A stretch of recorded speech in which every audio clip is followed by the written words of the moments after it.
published 10:12 EDT, the 22nd of October 2017, updated 11:27 EDT, the 22nd of October 2017. Donald Trump used his gargantuan Twitter reach on Sunday to renew his attacks on the media, citing a poll from last Wednesday that found nearly half of Americans think reporters fabricate stories about him.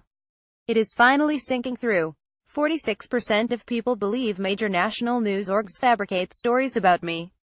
Fake news, even worse, lost cred, the president tweeted. The president first made note of the Politico Morning Consult poll on Wednesday when it was released, tweeting, "It is actually much worse than this. Pollsters found 46% of voters agree with Trump's constant fake news claim, which he deploys when pointing at negative news coverage. Just 37% say journalists don't produce false stories about the president." Scroll down for video. President Trump has been complaining about fake news since his campaign days, and a survey this week lent him some support, showing that nearly half of voters think the media make up at least some reporting about him and his administration. The president tweeted on Sunday morning that the news media has lost credibility and his claims about fake news are finally sinking through. There's a big split between how members of the two parties view the media, but even among Democrats, 1 in 5 think Trump is getting a raw deal on purpose.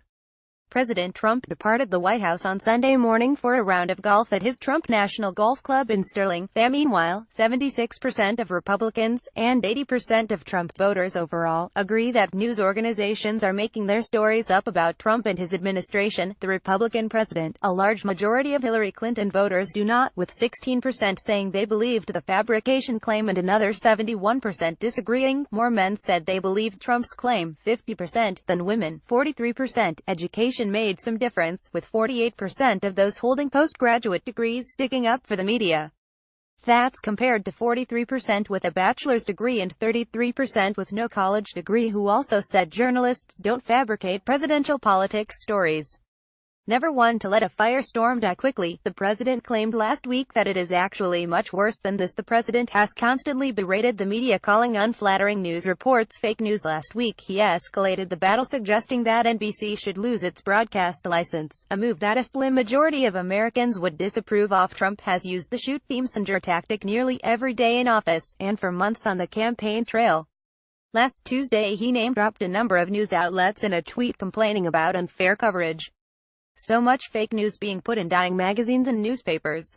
Only place worse may be at NBC News, at CBS News, at ABC and at CNN, Trump wrote. Fiction writers, Republicans and Trump voters were far more likely to believe that the media fabricated stories about President Trump than their Democratic and Clinton voting peers on Wednesday morning. Trump's Make America Great Again Committee, the joint fundraising committee between the president's campaign and the Republican National Committee, sent out a note to supporters belaboring the point. "I've said it before and I will say it again, the mainstream media is out to bring down my administration," the note said.